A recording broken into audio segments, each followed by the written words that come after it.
you don't bring back live hostages. Iris Mackler reporting there from Jerusalem.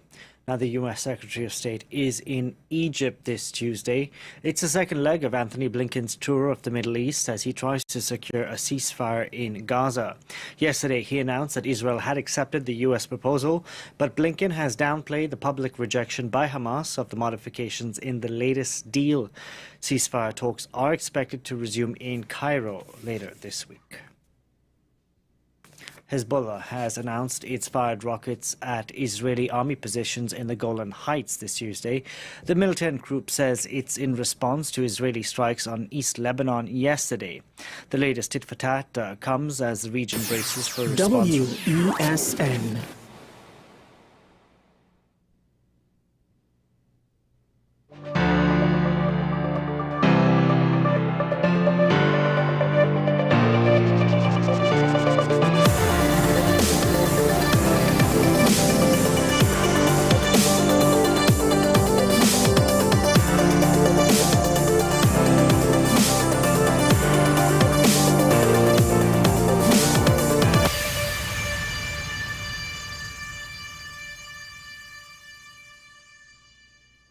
Telling people what they want to hear, as opposed to telling people what they need to hear. That comes from Dr. Phil. Someone who you may or may not like. Don't shoot down the message because of the messenger, although some of you may actually like. Fact of the matter is, we do it all the time. Something comes up, controversial. A friend is doing something that everybody else in the friend group is uncomfortable with. A family member, a neighbor, they did something. We don't like it, but we don't know how to tell them. We try to figure out how to edit what we're going to say. Or, and when you really get into trouble, let's just keep the peace. Now, yes, there are some times when you just keep the peace. Say it's the only time in 5 years they're in your house and you just didn't like how they use your bathroom. Well, you're not going to see them any longer, so it's not up to you necessarily to make a big deal out of it, right? But if it's an ongoing thing and you just want to keep the peace the first time, 5, 6, 7, 8 times in, why you didn't tell me anything about this before? Why are you making a big deal about it now? What do you mean? No one else seemed to have a problem with it because everybody else wanted to keep the peace. Because it's easier to do nothing. It's easier to ignore problems. A lot of the time what people want to hear is not necessarily how much work it's going to take all of us to get out of this. A lot of times they just want to hear everything's fine, nothing to see here, move along. You know, you do you, we'll do us, everything will be fine. Sacrifice? Who needs that? That's not necessary. Your government is working for you. And when you go down the line, when you think about it, what is popular in political messaging? It's not, ironically, let me fix this, which was popular in Tobago, but generally speaking, outside of that, it doesn't seem to be that popular. That's a unique call to arms to include everybody. Let's move forward together. Let's do our parts together. They work there. Generally speaking, though, what do we get? We get about what this is doing for you, not what you need to do for this. It divests you of all responsibility. How wonderful is that? And then to some extent, when the people who divested, who took the responsibility off your shoulders, when they come up short, nah, but let's keep the peace now because they're working hard for us, right? Right? Because generally speaking, and you see this around the world, it's a lot about whose fault it is. Not how we're going to fix it, but whose fault it is. What problems we have. And then a lot of the problems that we have, are they even the most important problems? Look at all of the parties that are not the PNM. Well, they're basically campaigning on getting rid of the PNM, which is half of it, sure, the incumbent is not necessarily doing the job that a significant portion of the population would like to see them doing. So it's important that we highlight that, we understand that for those that care about that, assuming it's all accurate. But to some extent, they don't go beyond that about, all right, and how do we reverse the situation? It's almost like if the population assumes to the politicians, that's a you problem, that's a you problem, that's not a we problem. All we had to do is vote you in there. Then you wave the magic wand and fix it. But we've reached a point now where when we had oil and gas money, to some extent the government could do that. We could have just lazily, dip the finger, make the mark, you go fix it. You now have the mandate to do better than the other guy. Now, first of all, look how well that worked out for us.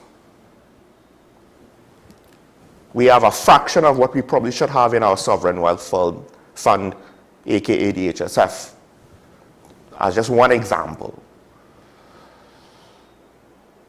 But we can't afford to do that anymore. We don't have that kind of financial resources now. So now we actually need leadership and buy-in to fix our major problems. Do we have that? No. Meanwhile, it seems as though it's almost like if the population is paralyzed with all the bad news. We don't know what to make of it. We're not accustomed to this level of violence and strife and stress. I mean, when you think about it, as bad as it was, the coup was technically, at the time, even when you factor in the coup, it was less bloody than what we're getting now. Yeah, there was violence. Yes, there was political violence. It was shocking. It was distressing. But was it as bloody?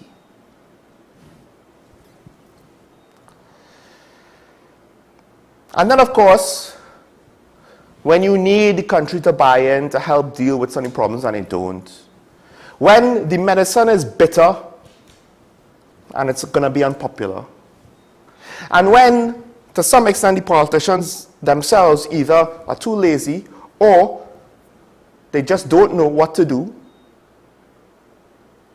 Oh, you can't say that. No one wants to hear that. They want to hear that we're doing a good job. But it only feeds your base. It does not actually solve the problems. But it's easier to do so. And then as a population, we don't want to hear, ironically, all the bad news. What we want to hear is bad news about the other side, whichever the other side is. We have some closeted racists in the country. They just want to hear bad news about the other race, which is actually like multi-leveled, because you have the other race along the two main 40% demographics, and then you have everybody else, which don't really matter. Bless their hearts. It's not like any of them are going to be prime minister anytime soon.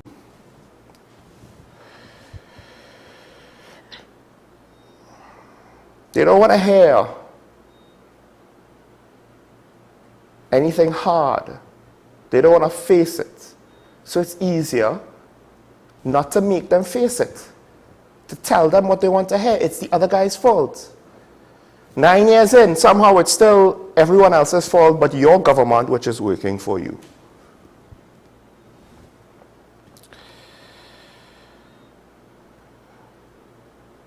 Thomas Sowell, a somewhat controversial political commentator and economist, although I would argue he is or should be well respected, he kind of put a bow on the whole thing by having a slightly different quote. When you want to help people, you tell them the truth. When you want to help yourself, you tell them what they want to hear. Because at the end of the day, the only thing that's being solved by telling us what we want to hear is election victories, not the actual problems of the country.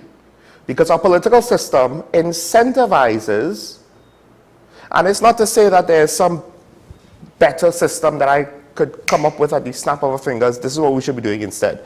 No, communism / socialism is not an improvement for those very few young people who kind of read too much incomplete work. No, our system incentivizes just winning elections. Just doing what you need to do to win elections. Case in point, they pave roads the year of the election, not before. Because somehow magically, all of a sudden, we didn't have budget for that then, but we have budget for that now.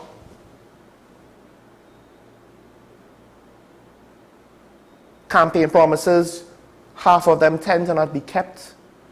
Which, it's one thing if you're not the incumbent and you don't actually know what's going on in detail. But when you are the incumbent and you've been there for 5 to 10 years and you're making campaign promises you know you can't keep. When you want to help people, you tell them the truth. When you want to help yourself, you tell them what they want to hear. And half the country, they want to hear something in line with their bias. And at the end of the day, that's not this show. We are equal opportunity critics. And if you find it interesting and you don't like the fact that we bash everybody, that's just to point out how far we have fallen. It's not our fault that most everybody, if not everybody, has been found wanting. Short Michael Small here, this is talking about a WESN, the content capital. Coming to you live in HD because we actually broadcast in HD. We don't just have equipment that we don't know how to use. Throw that shade. Now, let's move on. What I just said in the introduction will make sense when our guest arrives. But until then, we have a few more things to get through to with today's Daily Review.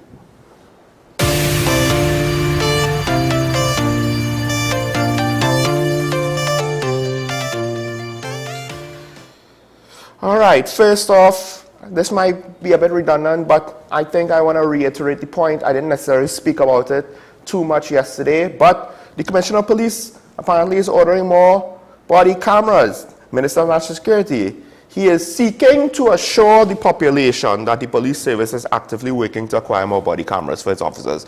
That sentence is a word salad. Now, to be fair, it could have been the reporter, or it could have been the minister himself, but that's one hell of a word salad because it's almost like we are looking to try to help you to maybe, like that's what that sentence is telling me. How do you seek to assure? You're either assure or you're not assuring. Are you in doubt of your capacity to assure? Maybe he is. It won't be the first time that the capabilities of our protective services is in doubt. Meanwhile, at the end of the day, the fact of the matter remains that while I am not necessarily going to condemn the police officers in this shooting because they came out uninjured and 6 people ended up dead, I do wish there were body cameras being worn. Now, from what I understand, and I don't know if I said this publicly yet, based on limited research, the body cameras that we might have bought at the time, because I don't think it was a recent purchase, or maybe we bought all stock trying to save money. But I did see some articles, I think in 2017, where there were complaints, I believe in North America, in the United States, about battery life on body cameras. But then a couple years later, maybe 2019, 2020, or 2021, those complaints of the body camera battery life apparently may have been overcome with new technology. I'm not entirely sure. Regardless, even if they have that issue where it only has an hour and a half or even a half an hour shelf life, when you're going on an exercise, cars reported to be involved or used or driven by individuals who participated or executed home invasions have been found. We're going to confront the people. These are the cars used by people doing home invasions. We're going to confront them. We expect them to be there. Yes, they're not guaranteed to be there, but we expect them reasonably that they're going to be there.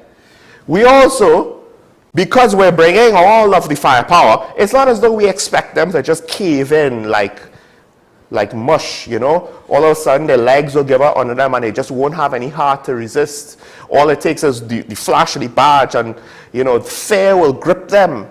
No, we don't expect that. That's why we go in with all of the police and all of the guns and all of the armaments. So then if we have a reasonable expectation that there may or may not be a confrontation, hopefully there is not, that's why we present overwhelming force, it's kind of easy to predict, hey now, we might need a body camera at this point in time. It might be a good idea. Let's get that body camera in so that we could record what's going on. So hopefully it will not only provide evidence in any criminal trial moving forward, but also evidence that could clear us. And the problem is, the more instances we have with police seeking to execute arrests like this, that ends up in violence where people die and there are no body cameras, the more it appears that there's a reason why they don't want the body camera. It appears that way. Doesn't necessarily mean that it is that way, but at the end of the day, when you are under public scrutiny, this should be fairly obvious to me. And I am not some PR consultant with 45 years of experience. You have a perception problem. You have a tool that the public believes could help alleviate part of the perception problem that you are not using. Now, usually what that means is I have something to hide. You don't actually need to have something to hide to look as though you're trying to hide something. Maybe that's an element of public perception that no matter how much I say it, people just don't seem to want to understand, particularly the people who are actually doing the thing that is causing the public to mistrust them. Why do you not want body cameras? Given the climate, and we import way too much from North America, so we could import a lot of mistrust from the police. It's not just all generated here, although we have sources of that here. We do our fair share to generate that for ourselves, mistrusting the police.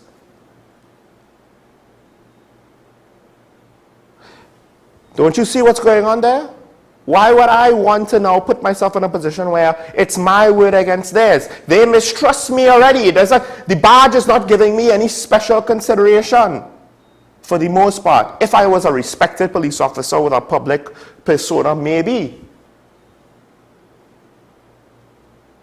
But all it takes is the wail of one mother who lost a child, and public perception could turn on me.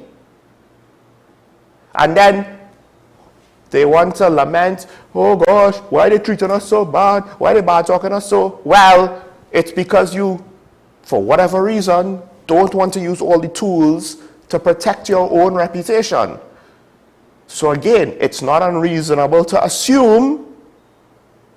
It might not be true, it doesn't have to be true. It's a reasonable assumption to ask, what is it you're trying to hide?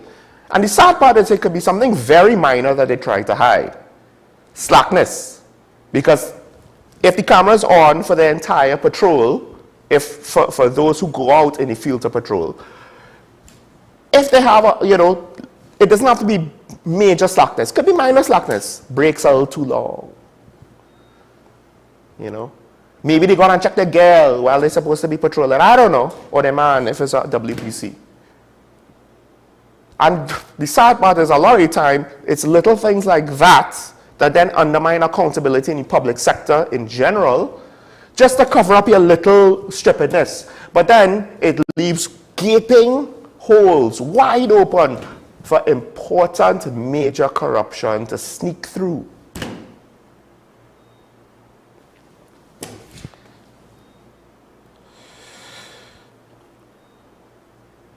Now, let's move on quick. We'll go through to half an hour. Next story. This one is interesting. The NP chairman has said that rural gas stations are not profitable. 65 out of 117, so it's somewhere around half, right? And it's mainly because they're in rural areas servicing a small number of people. And what he did not say, but I think it's implied, the gas station in the area is mainly servicing people who live in the area. It's not really servicing a lot of people beyond them. Depending, if you are further to the east or to the south, you might have to go through some of these communities. But again, so it's servicing the communities that they're in and maybe the communities that are further on the edges of our national transportation system or road network. And I think this highlights something that bothers me. It's a long-term question I have. The lack of development going east and going south. Because if around half of our service stations, and let's be frank, those service stations, it's not going to be like certain streets around Woodbrook, Maraval, Port of Spain, what have you, that have multiple gas stations. They'll be few and far between, right?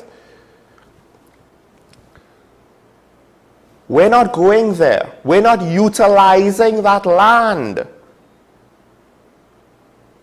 It's almost half the country. I mean, Central is technically still to the west. It's not that far from the coast when you look at it. So even Central Trinidad is not actually in the center. It might be more than half of the country that's just there. It's just land that's there. Yes, some of it is going to be used from agriculture. Some of it is going to be used for quarrying, legal or otherwise. But at the end of the day, it's just there. Meanwhile, we have people driving to the northwest, some from the south, some from the east, on a daily basis to check up in a corner for Lord only knows why. We're already a small twin island country that's compounding the inefficiencies of our small size by saying we're not even going to use our entire island. We're just going to use part. Not even the majority part. We're going to use the minority part. We're just going to use the west coast. And a little bit underneath the northern range, and that's the bulk of the country. Why? A significant amount of that road network was in place when I was 4, and there have been minor additions by comparison to extend it. I mean, the need to decentralize government services is one aspect, but also just so that all it takes is another round of flooding and we paralyze our economy for a day. Something crazy like that. That costs a lot of money that we don't necessarily see. So as much as the chairman of MP, he was saying this to say, well, look, sometimes you do it for social good. It's not all about profits. I get that. I appreciate it. I think it's just revealing the fact that a significant amount of our land mass we ain't really using.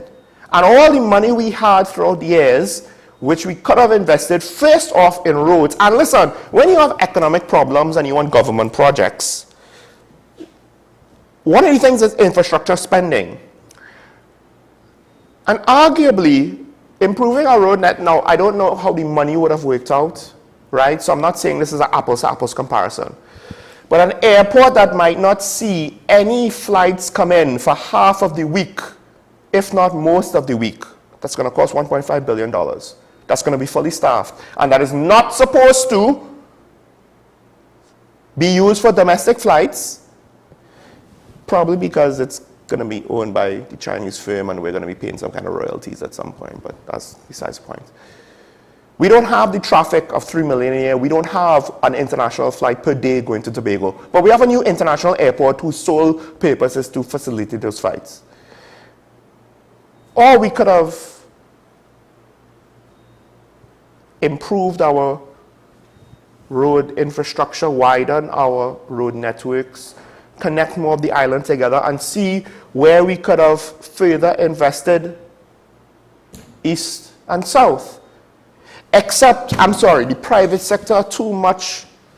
They're just as lazy as some politicians. They're just as risk-averse and cowardly as some politicians.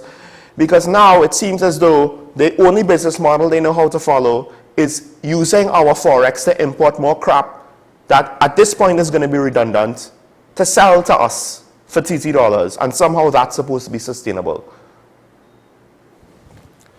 All right, let's take a break. When we switch gears to the top story of the week, it's going to be a good one. Stay tuned. This is Talking About on WESN. Show Michael Small and guest will be back after this.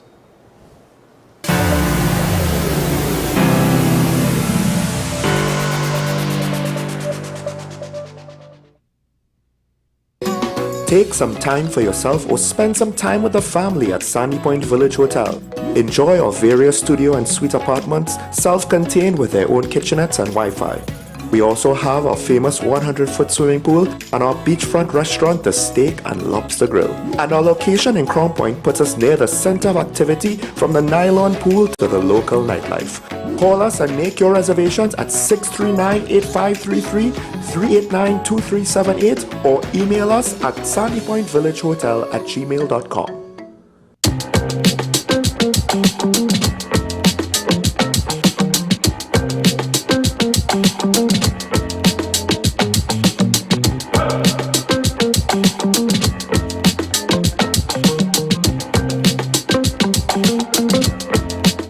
Transform your home with PCU Plus. From stylish furniture to the latest appliances, we have everything you need to create your perfect space. At PCU Plus, we offer fair prices and affordable financing options that are cheaper than hire purchase agreements. With convenient locations in San Fernando, Tobago, Arima, and our lifestyle showroom in Barataria, you're never far from the best deals.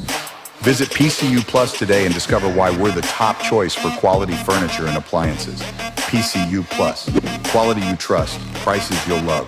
Visit one of our locations or find us online to start transforming your home today.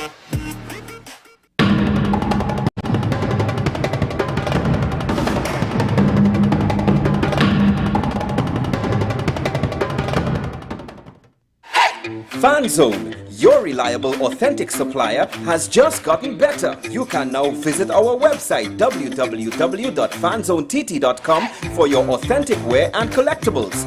The only place where you can use both your Visa debit and credit cards. Visit our website fanzonett.com to make your purchase today.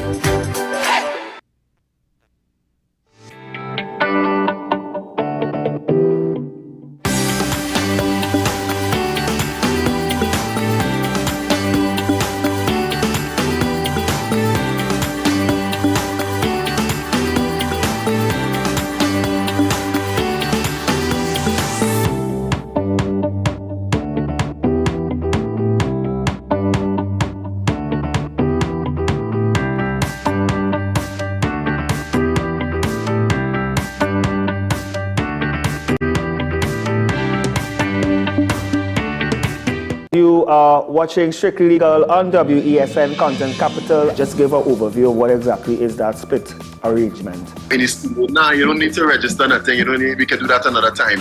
But then it becomes a hit, and then everybody starts to want to claim. The laws that predate many of the independent countries' constitutions are going to be those colonial laws. We know there are an infinite amount of circumstances that would lead to a murder. I have a great idea and I have a great concept, but until it's actually expressed, it does not become intellectual property. Accomplishments or targets of a forensic accountant is to quantify what may have been lost. They believe in different criminals and we manipulated the law and we exploiting the system.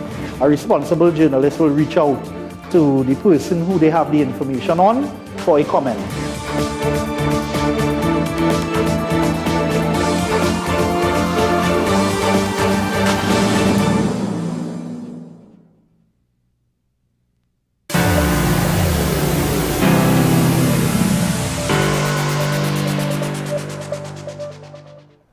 How do you take an exercise that might have some universal consideration and turn it into a partisan issue? I have no idea. And it both amuses me extremely and frightens me severely. And to speak about this topic, we have political analyst himself, Dr. Shane Mohammed, fresh from teaching the next generation of politicians, yes? Morning, what's going on? Well, I mean, even before I saw so many commentary in the media today, I was just like, the first thing I started with yesterday, how do you take this national consultation and then need to rubber stamp it by the party? And, I mean, the color is red. The first word in the name is people. So are we the People's Democratic Republic of North Trinbago being led by Kim L. Rowley? Is that where we've reached? Well, we need to first take out the word democratic. Well, you know how communist countries are, right? They'll keep those things in there to trick you. Which is in line philosophically with what we might be seeing. I asked the media yesterday, I'll ask you today. I have an issue with, there was a consultation. And this is a national consultation. Yes. But the consultative committee, the committee responsible for fact-finding, first and foremost didn't represent the entire demographic of Trinidad and Tobago. They represented a very old guard. I make no apologies for that. Okay. Countries around the world today are moving towards a new generation of leadership. And I can call them on at the top of my head. And I'm going to be sounding like a recorder all the time because we are simply not getting it. A group of mature and elderly men over the age of 60 and women went out there and they didn't represent the millennial group, they did not represent the Gen Z group, and then there was a complaint that there was not enough young people taking part in the consultations, and then there was also the complaint that consultations were poorly attended. Ask yourself why. People go and attend to things where they believe, one, they will be heard, two, they could relate to who they look at and how they are spoken to, and three, that there's some level of connectivity in values and belief systems. Fast forward to we've gotten the report. Unless the media had said that the report was posted on the Office of the Prime Minister website, we're not sure that the report would have, nobody would have had an idea that the report was published. But coming out of the special convention, which should have been given, should not have happened only for the People's National Movement, because we're a democracy. It should have been, the report should have been handed by a responsible Prime Minister to all political leaders of every single political party that exists in Trinidad, whether relevant, irrelevant, whether competition or not, they exist. Hand it to the major ones, or the coalitions or whatever, and say, this is the report, these are the 16 major findings, put it to your people and let's hear what they say. But that wasn't done. And one of the comments is because the UNC didn't partake in the consultations. How do you know that? How do you know that the UNC didn't take part in the consultation? Because the UNC, as the members of parliament, didn't hold a caucus like you did. Well, that's your prerogative. Yeah, but they held the caucus after the consultation. Well, they handed this girl, Minister Sagram Singh Suklal, was responsible, I gather, from her posts for meeting with young people within the PNM over a period of time to either educate or gather and discuss what they would see in a new constitution. But that doesn't mean that persons within other political parties did not submit suggestions via the different portals. Because the fact is, you did not need to show up to a physical consultation in order to submit your recommendations. There was a portal which you could do online. So you can't say the UNC, what evidence can you say that the UNC or any other political party did not participate? That's one thing. But you had a special convention to ratify or to accept or reject. To accept or reject, yes. Right? Certain recommendations, and then put that into the public domain. Who are you to tell the country you're just a part of the whole? You are a fragment of the whole. In fact, if you compare the internal election numbers to the general election numbers, it's not as though, oh no, yes, the party supporters are the only ones who voted for the government, and the PNM party represents the majority of the population. You can't say that. Yeah, listen, I didn't agree with the way it was done. I thought that it should have been published by now. We should have seen it online. It should have, the 16 issues or major recommendations that they talk about should have been in the newspaper by today. In fact, it should have been in the newspaper on Sunday as a pull-out so that everybody could see it, so everybody could read it. In its entirety. In its entirety. The document is 200 and I think it's more than 200 pages long, the report, right? But those 16 that they dubbed to be the most critical, that should have been in the newspaper. That should have been online. I mean, some of it is, but... Not all. Right. Right? And then these 3 that were rejected, doesn't mean that it's going to be rejected by the entire country. Well, here's the thing though, because there's an interesting implication with what you just described. Not a lot of people participated. In fact, the funny part about it is the fact that the PNM has to have a special convention. One could argue, oh well, technically speaking, you also were not part of the process like the UNC, if you want to use that metric, because you needed to have a special convention after the fact, right? So with that said, I do wonder to what extent could this issue be one where they could say, this is the will of the people, when the people didn't really come out. And then the other implication is the fact that if the young people don't want to necessarily participate in something with the older heads, is it that they just don't look up to any of them anymore? Somebody asked me recently, why do young people not vote? It's very simple.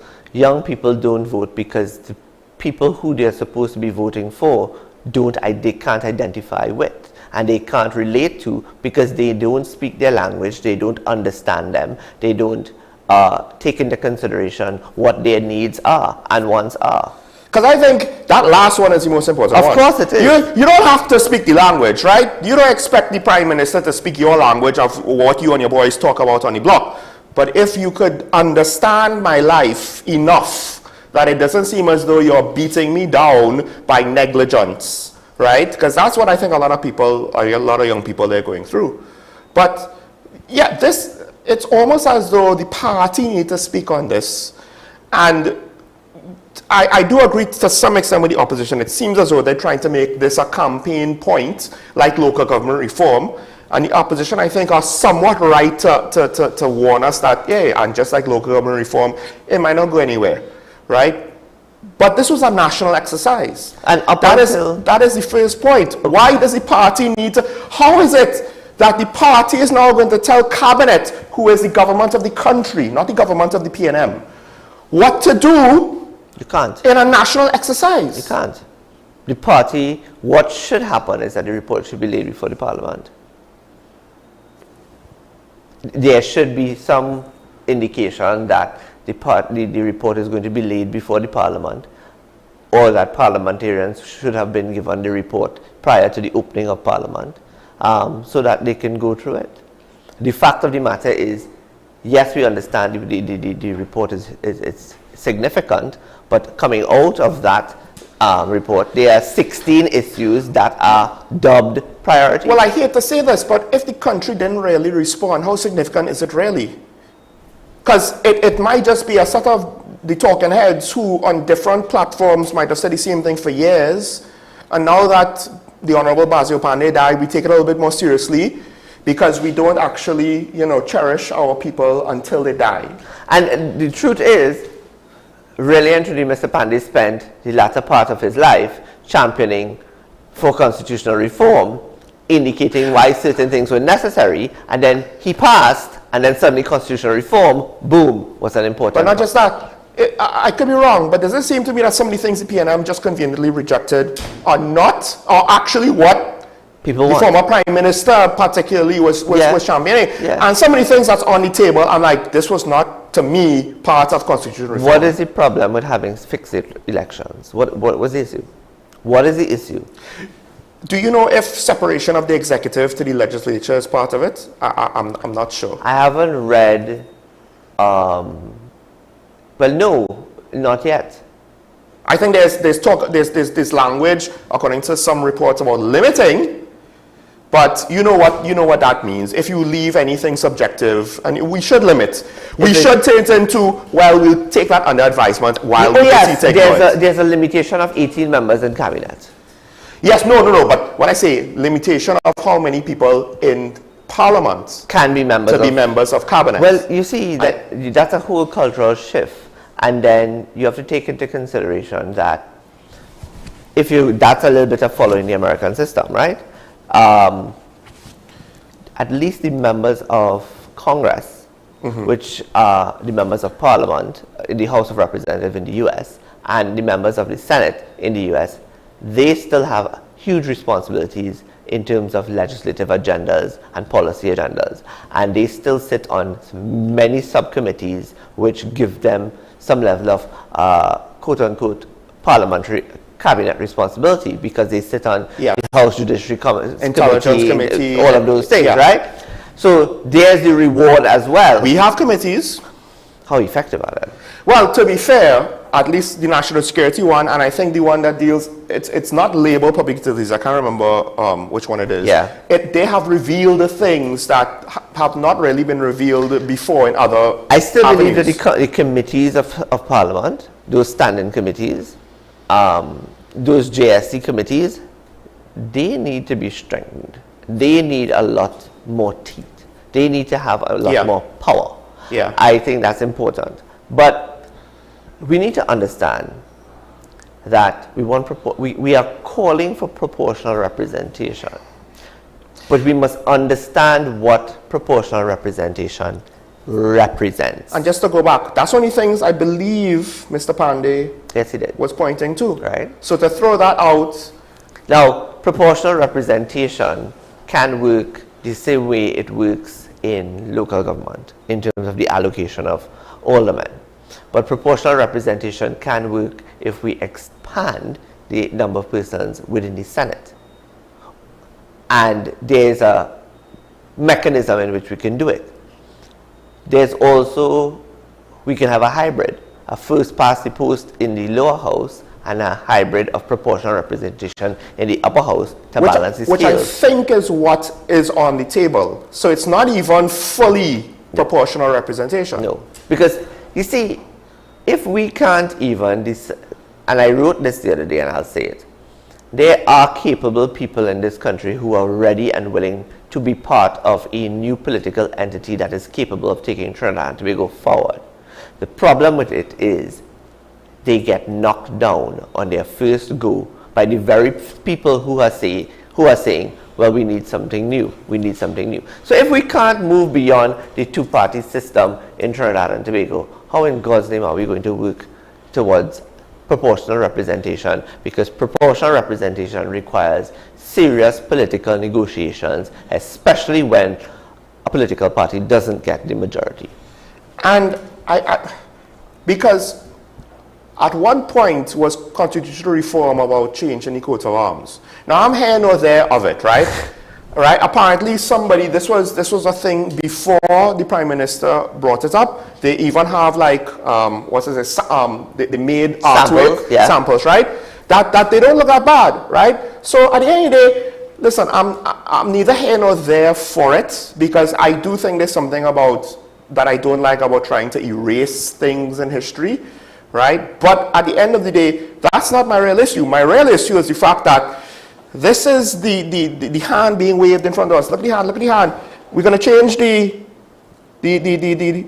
coat of arms of the nation. We're going to change the coat of arms of the nations. Oh, don't worry about all these other things that we're doing here in the background. And at what point are some of these things even were part of the original discussion on constitutional reform?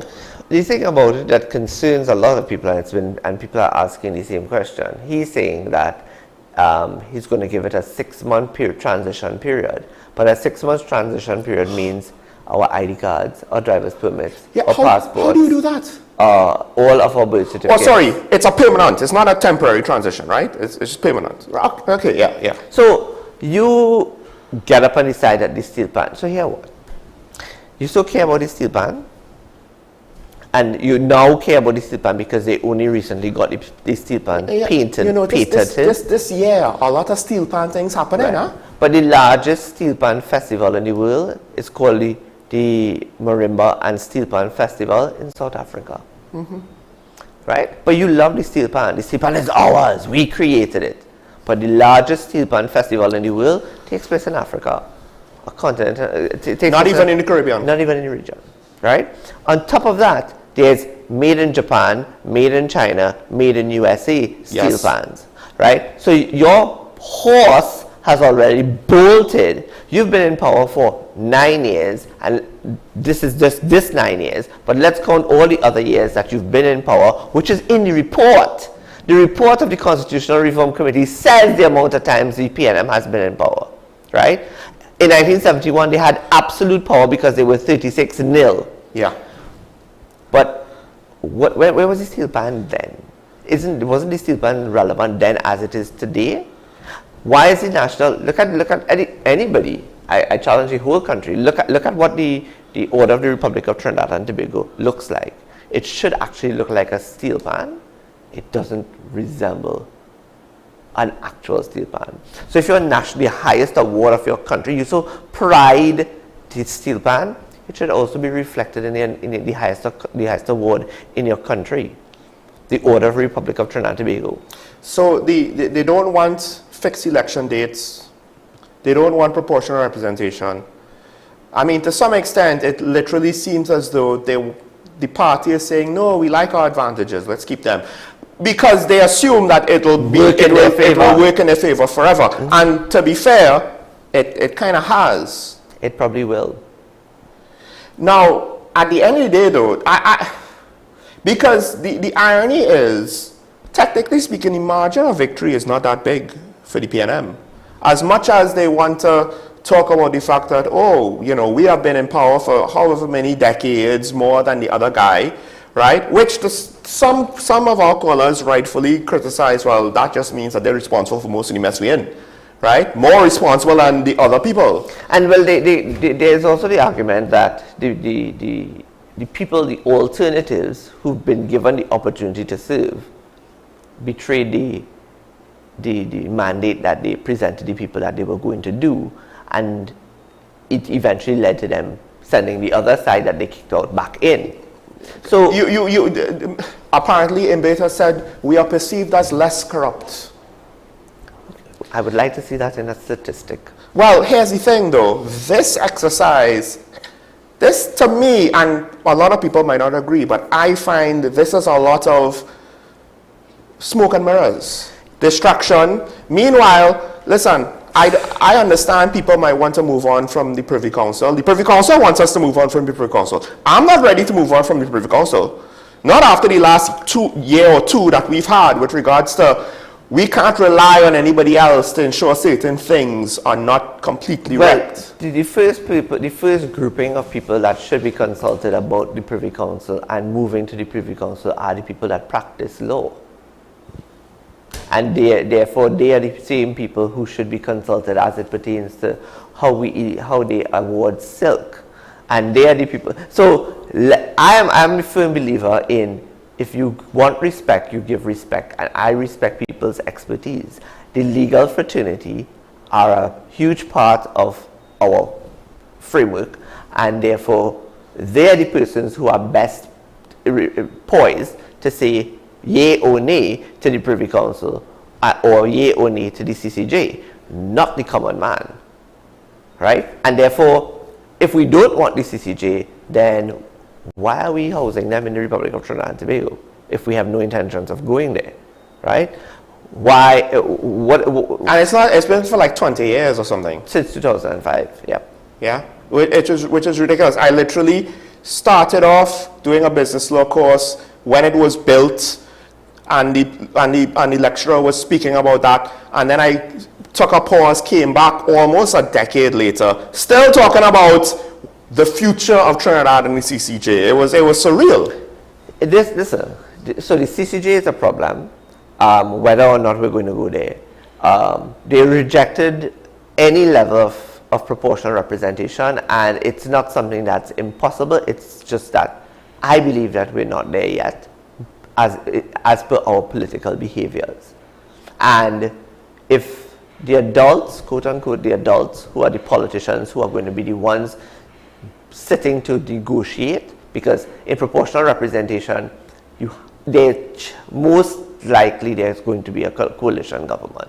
Right. Or need for a coalition government. Right. And if ideals don't align, if belief systems don't align, and if they don't agree with one policy, we walk, your government collapse. I pointed this out yesterday.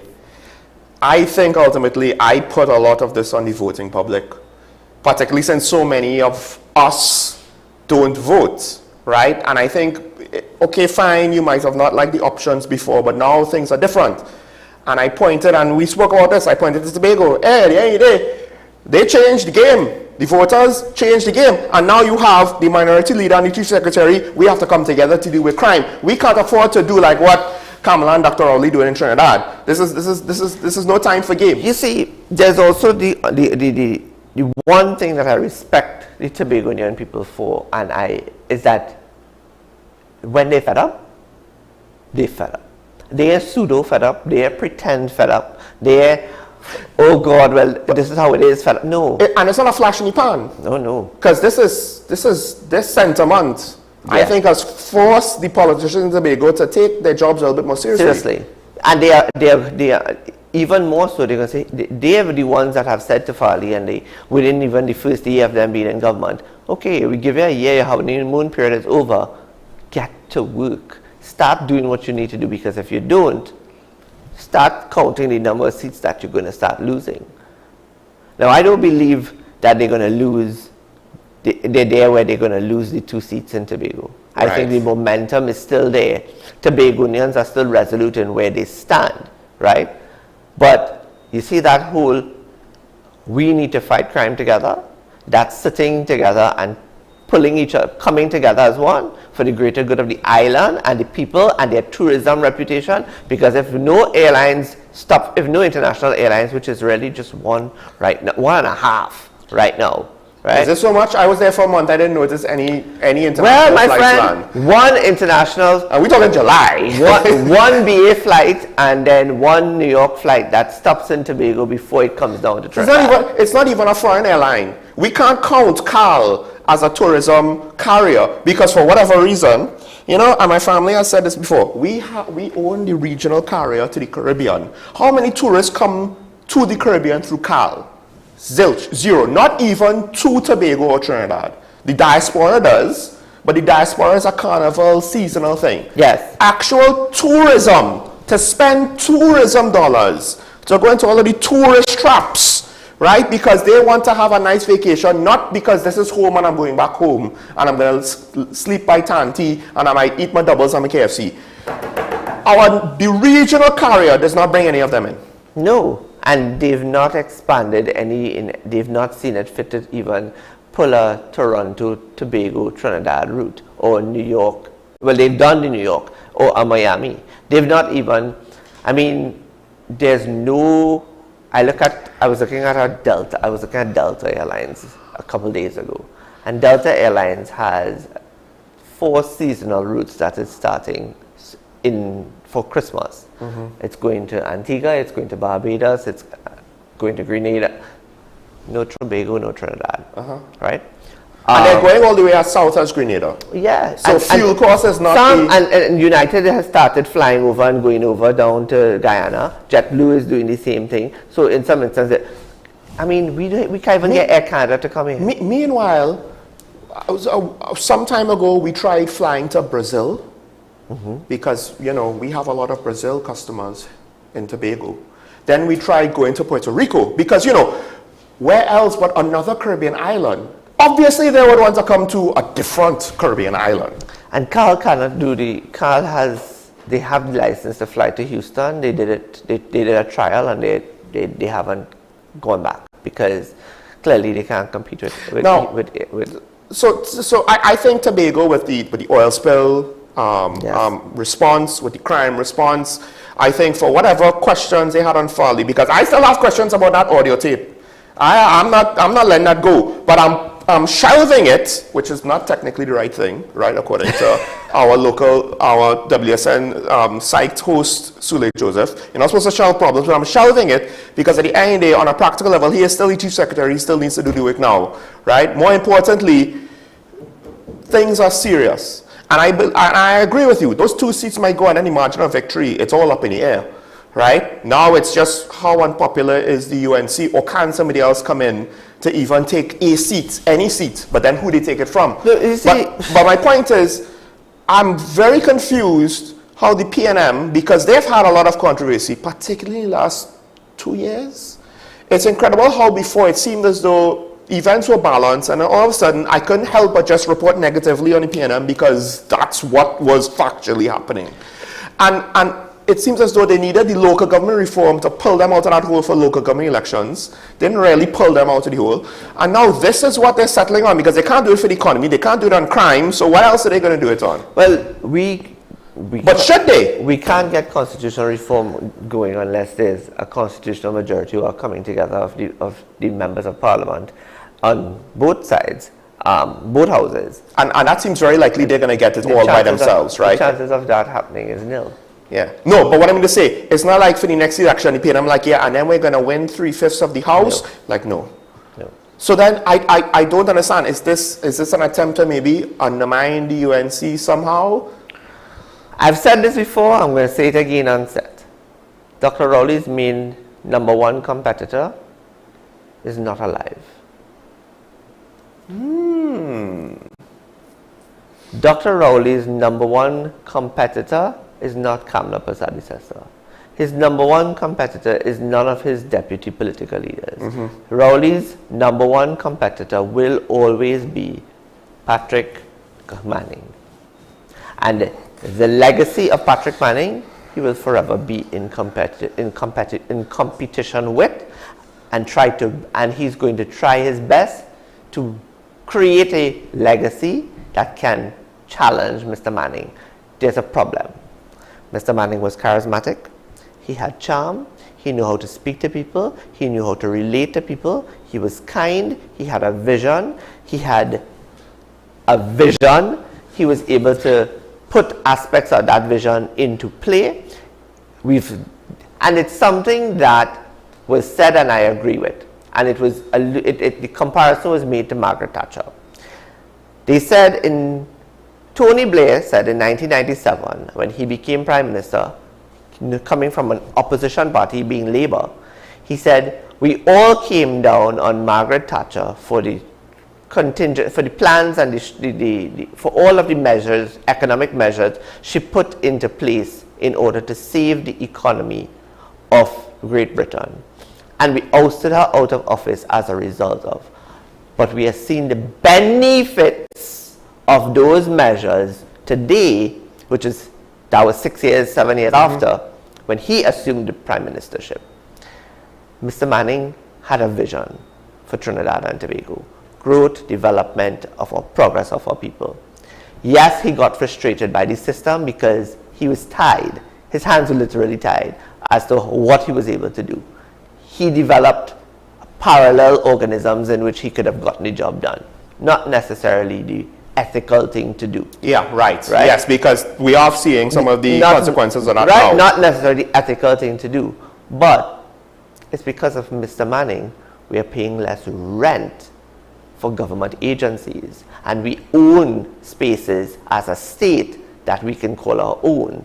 Right? There are things that we can utilize to celebrate certain things. Really and truly, if Mr. Manning was the one, and we came down at Mr. Manning when he did I think it is the white paper with regard to the executive president, because we weren't sure about where we were going with regard to that. But it's the language, it's how you speak to people, it's how you are able to articulate commands respect. Not even command respect. Or gains respect. Yes, gains respect. Yes. Right. Not demands. Not demands. Well, that's why I say commands, because it's not like he is forcing you. This guy said to us, you see the language of, you see them 3 ships? You see them 3 ships? If he had come and said, listen, the pan is a real part of our heart and soul because we created it. It was founded here in the hills of Laventille by Winston Simon, X, Y, and Z, and that we are the only country in the 21st century to create a new instrument, and therefore it should be part of our representation, that's language I can appreciate. Yeah, and that's why even if it's part of the recommendations, I feel as though this is the smoke for the CCJ change. Yeah.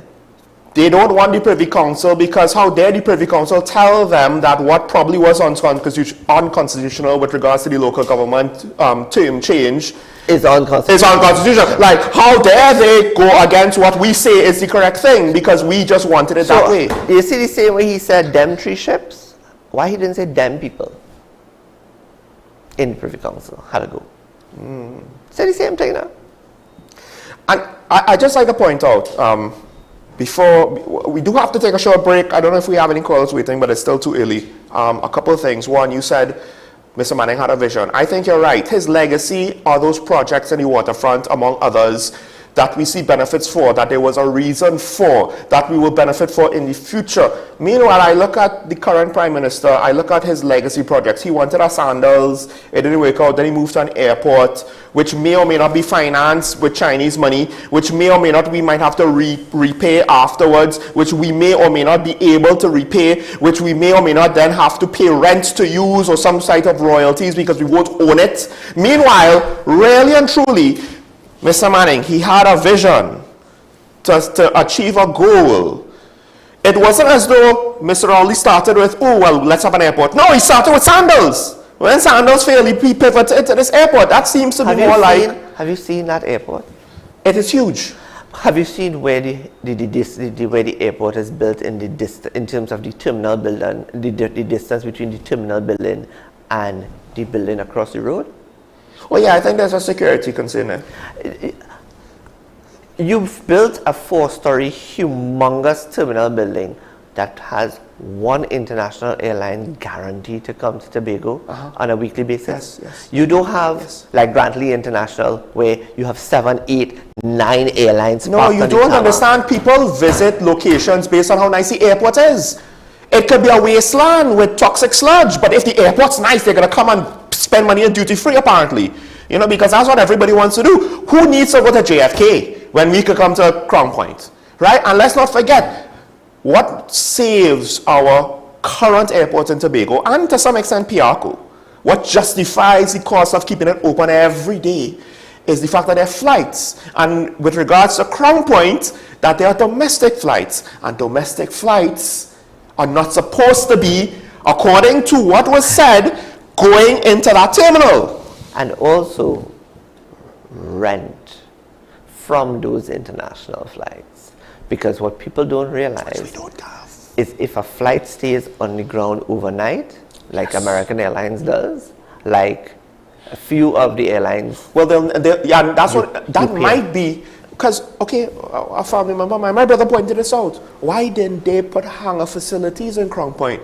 Because you never see planes overnight in Crown Point because the environment is bad for them. So if I am an international carrier and I know that there is no hangar space at all, or I cannot rent any hangar space or whatever, am I going to risk leaving my planes in Crown Point?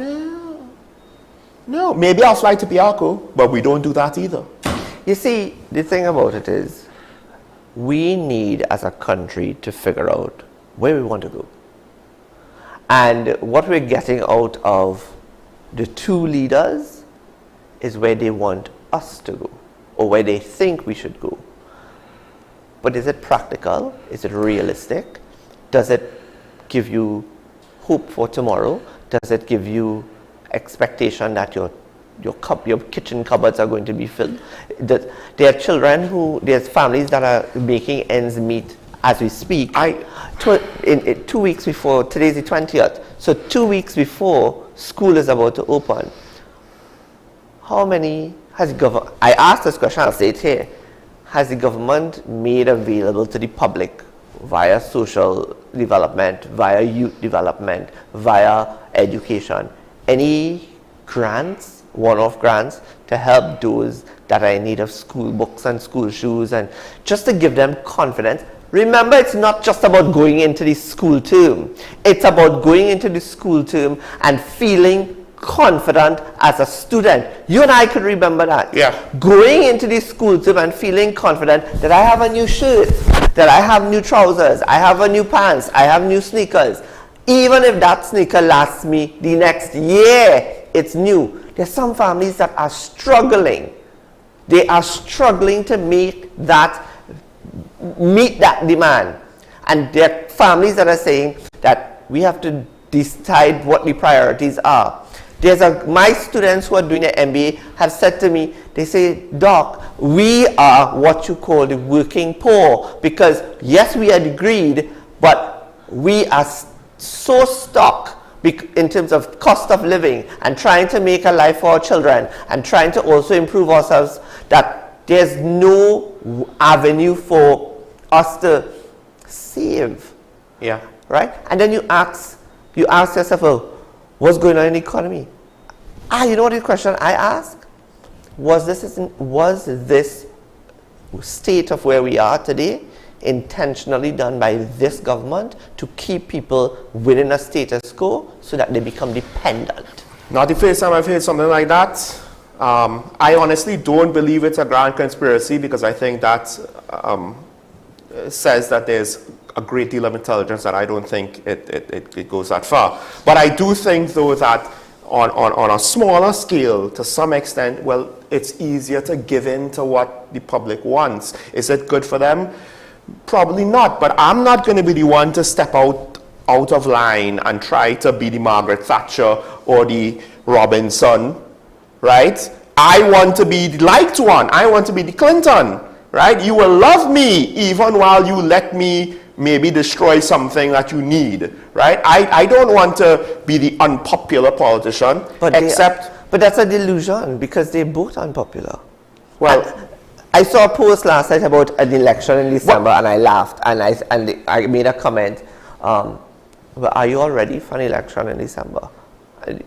Scientifically, I don't believe they are. Yeah, I think the problem is there's no competition, but also, and I said this, I think yesterday, and I said this to you when we were talking, Easter, after Amplia Barrett died, we had protests, we had a public willing to speak out, and then COVID calmed down on those things, right? I'm not willing to say it was politics.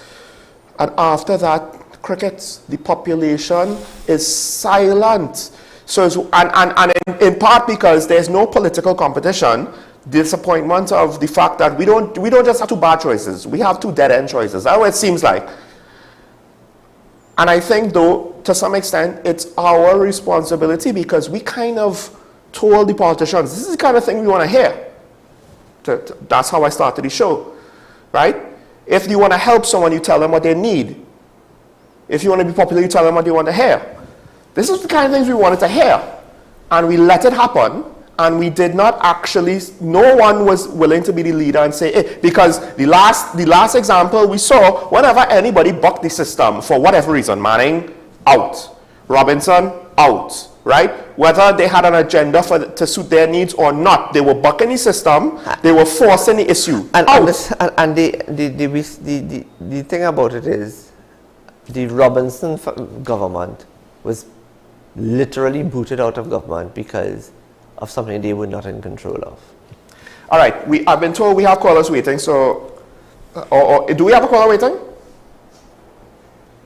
Oh, we lost the call. Oh, gosh. Callers, please call back in. I was watching the time. It was a little bit early. You know what? Let's just take a short break, because we should, when we come back, we'll open up the phone lines officially. Stay tuned. This is WSN Talking About. We'll be right back.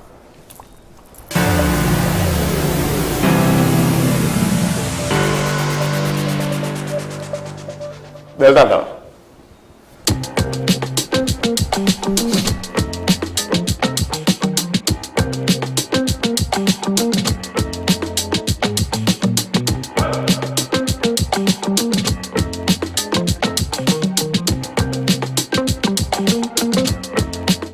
Transform your home with PCU Plus.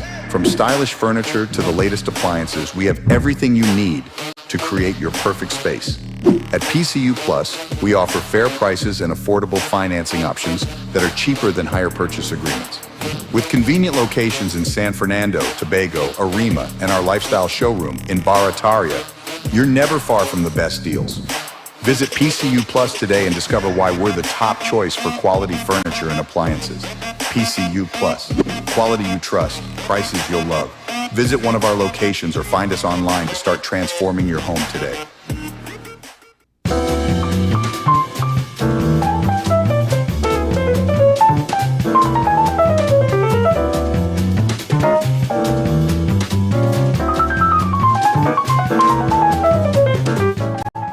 We are tackling the hard-hitting topics, some controversial topics, some topics we sweep under the rug. You don't always have to forgive in a relationship for it to move forward. If it is you are in a situation where you forgive the person, but to the detriment of yourself, what are you really doing? It is very uncommon for somebody in the younger age group to have dementia. Atheists don't not believe. Is that I can't disprove God, but you also can't prove God, so we cannot have a stalemate. We'll focus on the woman who's being the victim, right, or the man is being the victim. We exclude the children. Folks are trying to study the underlying brain mechanism to figure out how does this particular disorder happen in the brain? How is the brain processing this? Don't worry about AI, worry about humans working with AI. Are you willing to learn new skills to stay relevant for the future job market? That's the challenge that people are going to struggle with.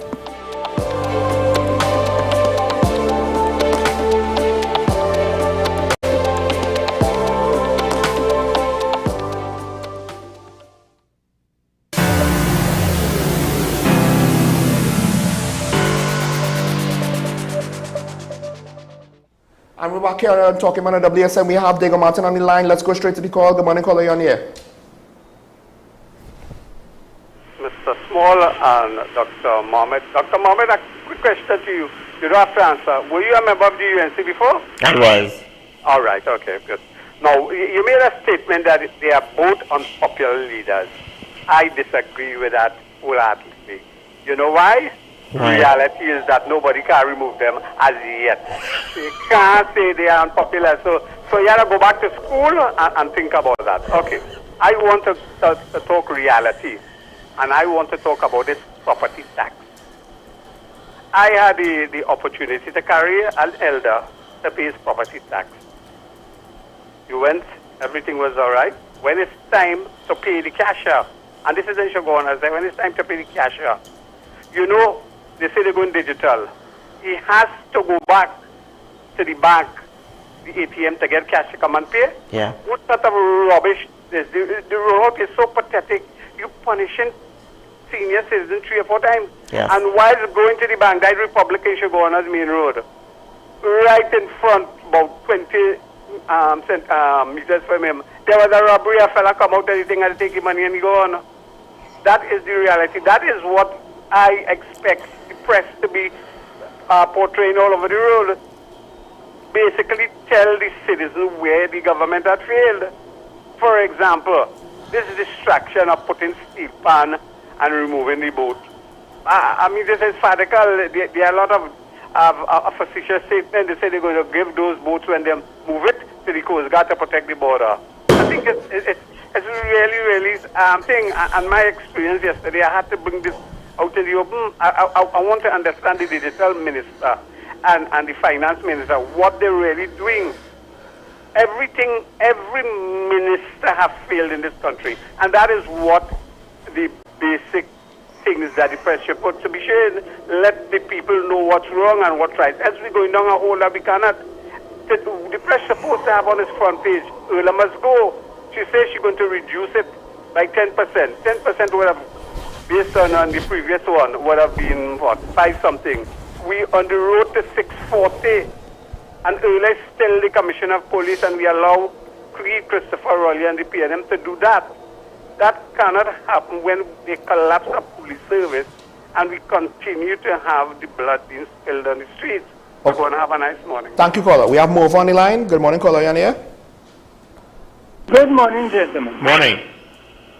Well, I can't remember the gentleman's name. Dr. Mohammed.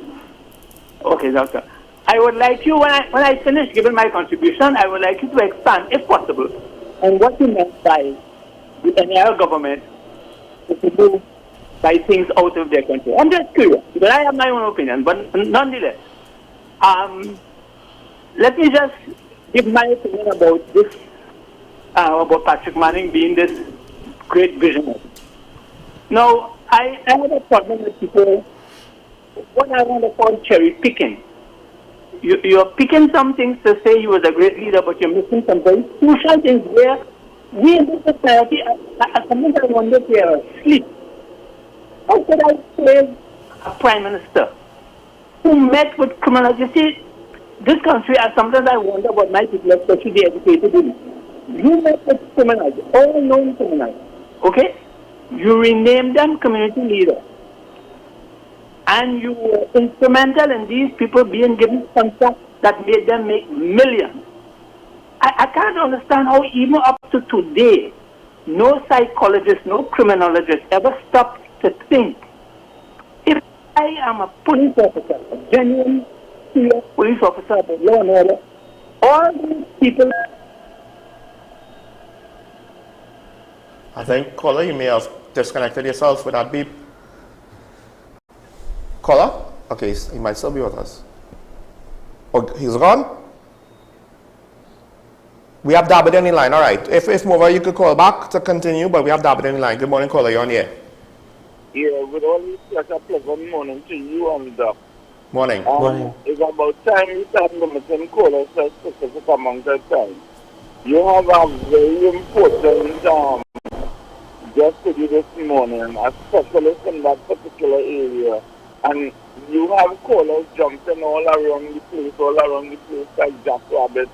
Let's take and utilize the professionalism of your guest now. So this morning, you don't look very objective at all, and you're sounding like you're petticoat tone. This is the first time I'm actually hearing comments from you that actually sound like that. With regards to the property tax, I think people are making excuses that they just don't want to pay property tax as they haven't been paying over the past 3 years. And I'm stand by and listen. What did I say that you objected to? I didn't hear your whole thing properly. I don't want to try to respond. No, it's just a perception. It's just a perception. Your point to be come across as though it seems very much one-sided. Yeah, I really not gonna argue with you with that, but I see you have a wonderful program and the perception this morning. Yeah. Sounded very much like if you were guiding any politics. Caller, I actually did expect people to interpret it that way, but before I respond to that, we do have Mover back on the line. Good morning, caller. Caller? Yes, sir. Yes, we have you back on the air. Yes, sir, as I was saying, I can't imagine how up to today not one criminologist, not one psychologist ever asked the question. You are a conscientious police officer. Your job is to find all these people that Mr. Manning would have met with. I would have think any conscientious police officer would have been trying to put all these people in jail. When you as a police officer, even a member of any one of the protective services, you could see that a prime minister meet with known criminals and make all of them millionaires. Wouldn't that really mess up your mind to do the job that you want to do? And no one ever thought about that, anything about it. And I believe, this might be over the top, I believe that would have contributed to some people in these security services. Because you could see a prime minister make them millionaires. And I working hard every day trying to oppose crime and things. And no one ever spoke about that. The other thing is, what kind of prime minister, right? You have denied a citizen who qualified in every way to get a radio license. And he said, denying him. No one ever explored that, asked what kind of... You see, you can't be a great leader with vision and you're undermining the very principles of democracy. I can't understand how people can overlook these things on the one hand, and then on the other hand, they disagree people. I'm sorry. But please expand on what you said about Mr. Yeah. All right. Well, before you go on the NAR, we do have, I believe, San Fernando line. Good morning, caller. Good morning, Sean. Morning. Dr. Mohammed, within the mandate of the National Advisory Committee, they had just 4 or 5 items. The first one was to formulate the terms of reference for a national debate on constitutional reform. And then the third one was to incorporate within the terms of reference outline parameters or the subject matter for a national debate on the engagement of the widest cross-section of persons and bodies representing the citizenry. I want to ask this question because I haven't read the document as yet. I have a problem with reading those things on the computer, and I do have 200 and something pages to print it out. Have they, what you have read thus far, or I'm assuming that you've seen the report, have those 2 things been achieved in the report that was handed in by this committee? Okay. So far from reading what I have read, because it's a lot of pages, you're right, I don't think, practically speaking, they've not reached that. There's no national debate. Yeah. There's been and let me just say this before I go, and that is my issue here, because from what I have seen so far, this has not been achieved, and this is the basis for the start of the conversation on this constitutional reform. And I think what I saw with the Prime Minister there is as if this report what they have handed in is the recommendation for what we're going to do with the Constitution. Yeah. Well, look, what they accepted or rejected. That's the implication, right? Granted, they haven't said we will take the party's rejection and that's the final say, but that's the implication. I mean, why go through the process publicly if you're not at least leaning in that direction? You know, the thing about it is, it was also part and parcel of mobilizing the PNM membership. Yes. And getting them excited about something. Yes. And they have to get them excited about something, yes, right? As I said, I'm waiting to see whether this is going to be laid in the Parliament, or when it's going to be handed to the members of Parliament across the board and the political leaders across the board to start having They would have to write some kind of bill, right? They would have to some piece a report. Yeah. You know, lay it as a report, right? But that has not been done yet. We don't know if I anticipate that it is supposed to be done. All right, we'll get to Mova's questions, but we do have Sugar on Sunny Line. Good morning, caller. You're on here. Good day, gentlemen. Good day. The caller was talking about property tax. Maybe you don't listen to your program regularly because I explained the position on property tax. Property tax was a slither hand by the government. They claim it was under local government reform. I look at everything under local government reform and nobody criticized the law on property tax. What they asked for was that the regional authorities collect the property tax that the government was collecting. That is the land and building taxes. The Prime Minister at the time, Mr. Marin, which everybody seemed impressed with, and as far as I'm concerned, is the biggest dunce we ever had, he put up a committee to examine it. They got an expert on property tax, a fellow they call Mervyn Thompson, and they put up a perfect report recommending it that the regional authorities take over it.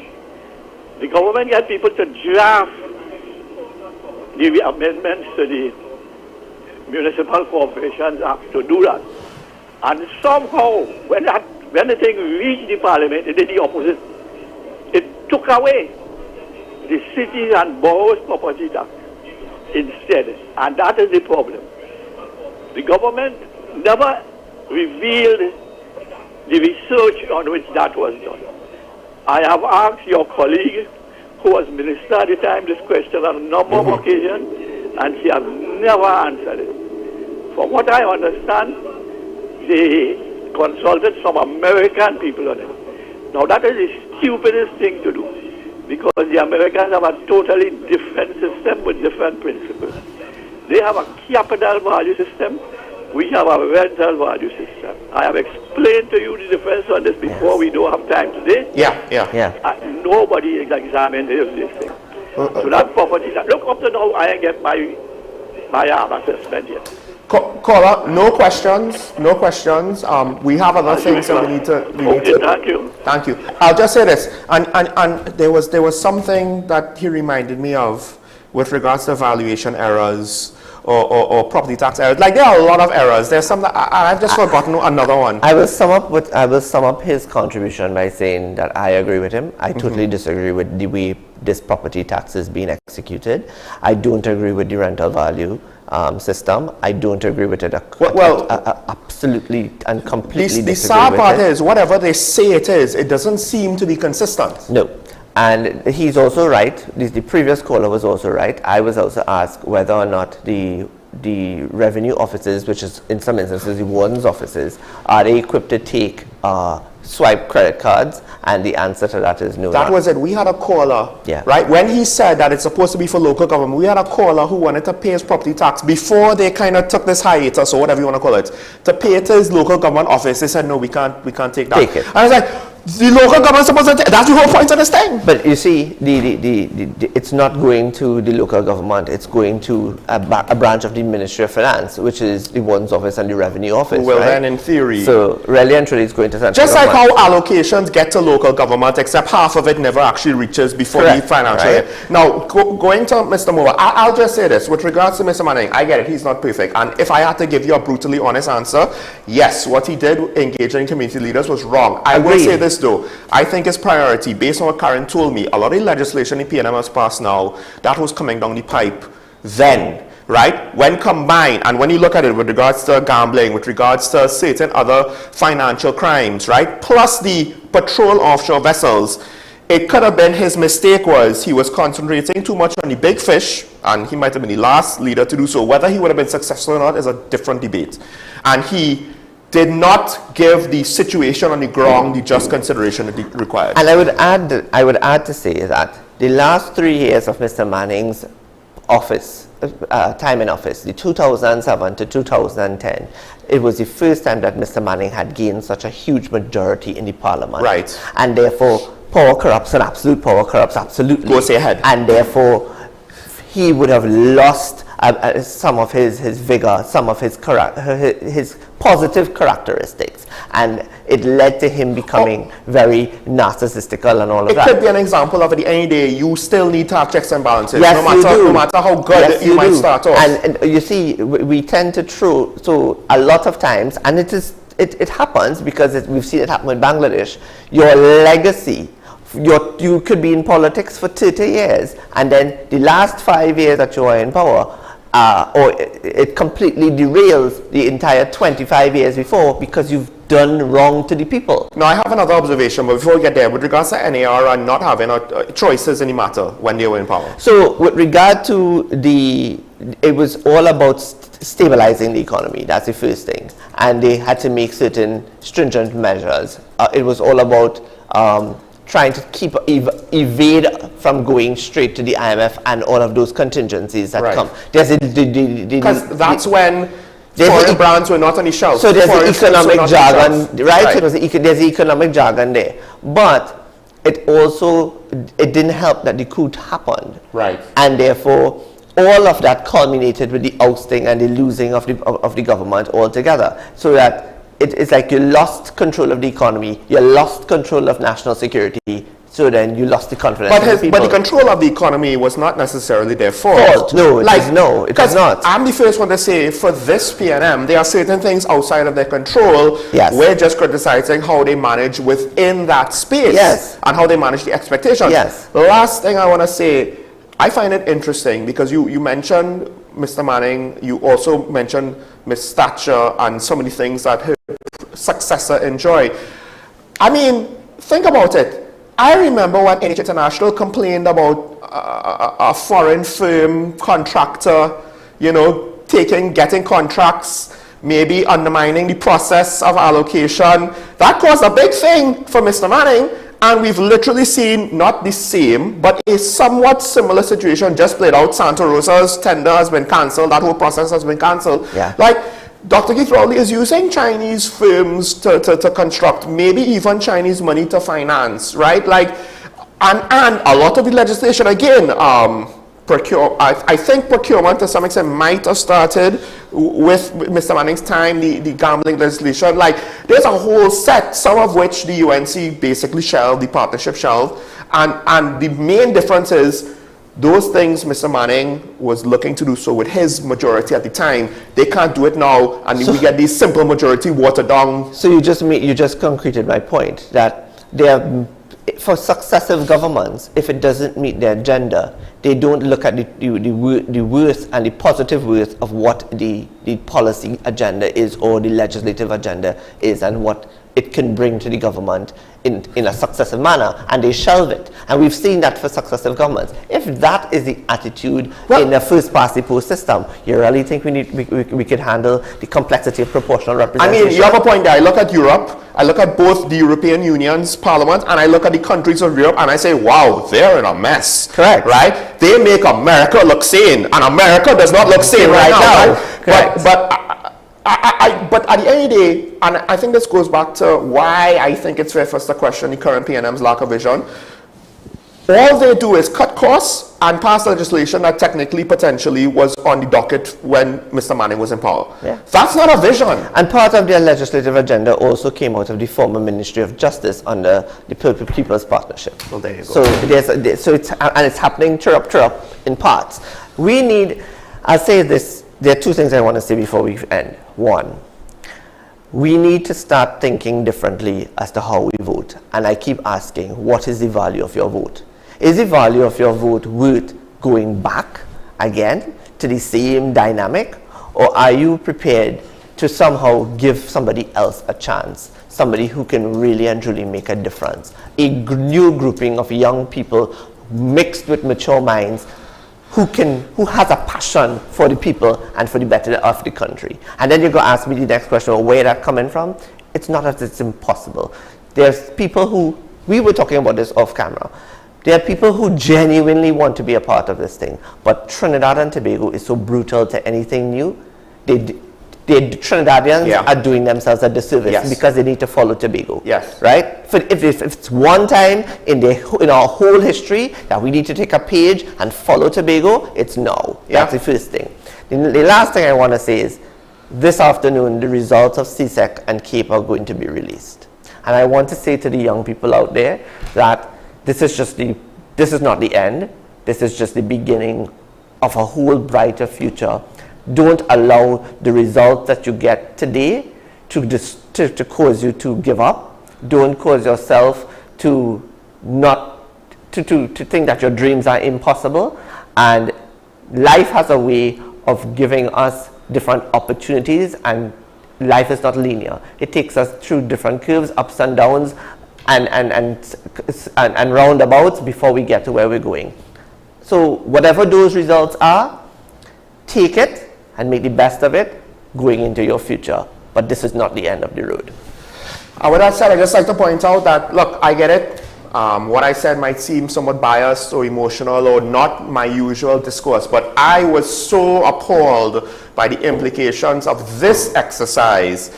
I almost reached the point to say, let's just vote UNC, because I'm hitting the panic button. I didn't actually reach that point, but I almost reached that point to hit that panic button, because I don't believe let's just vote them out and I don't care who comes in. That's not really going to solve the issue.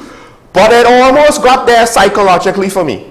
It almost did. So with that said, I want to thank all the callers. I want to thank Dr. Shea Mohammed for joining me as you do interesting conversations. And folks, it is what it is, right? We will give praise even to people who do bad things in other respects, but at the end of the day, it's to identify things that we do like that they do. Because right now, no politician is perfect. With that said, remember your allegiance to the Republic. Stay safe out there. Make today a good day. As my colleague, Mr. Shah, always says, we will see you tomorrow. Bye-bye.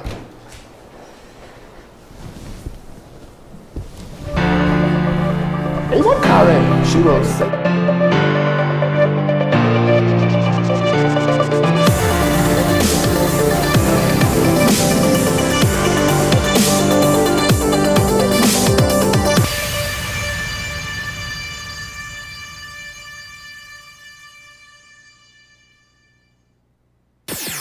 WESN.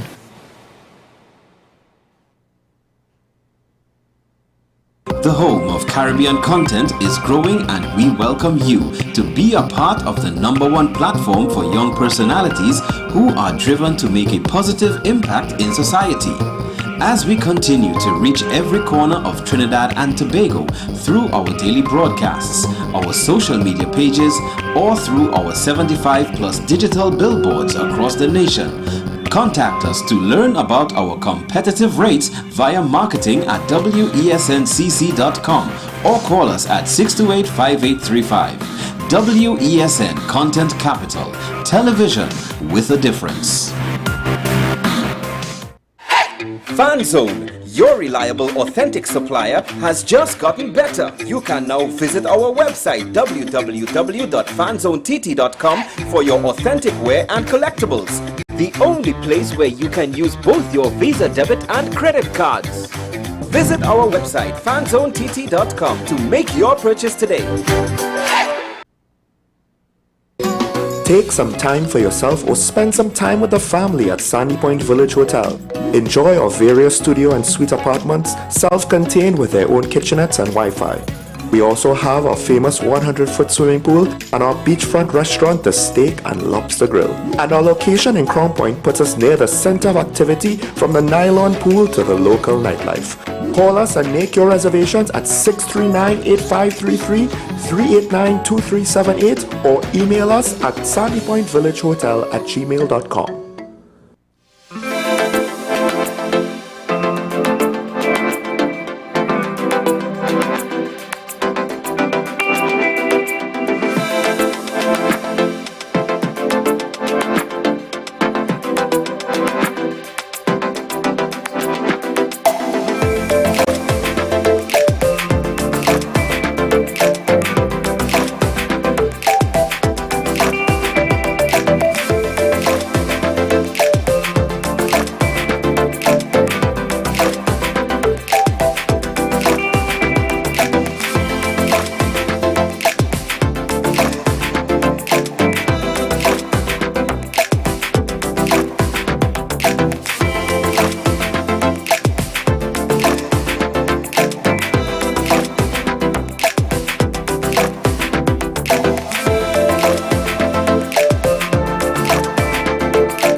Despite the difficulties, they say they're still confident Ukraine can hold on to the territory it's occupied inside Russia. They will try to force us out, but seeing how much equipment Ukraine keeps pouring in, they're going to have to amass a truly huge force if they want to succeed. One of the officially announced goals of the operation in Kursk region was to create a buffer zone to protect Ukrainian civilians on this side of the border from Russian artillery fire. But in these villages, the authorities are still recommending that people evacuate. If they used to fire more often, but with mortars or artillery, now when they fire it's a glide bomb, or 2 or 3, go to Kindrativka, you'll see the devastation they cause. Kindrativka is a village just 3 kilometers from the Russian border. There we met these men trying to salvage grain from the rubble. Their barn was bombed last week. Що вам сказати? Чи ви думаєте, що ви будете спокійніше чи менше спокійне зараз? Наверно, навряд. They're already firing less. They've been pushed away, and for us things are better.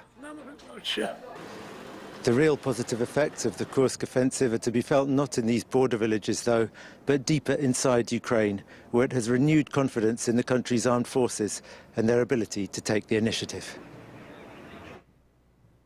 And that report by Gulliver Cragg brings us to the end of the programme. Thanks for watching, and bye-bye.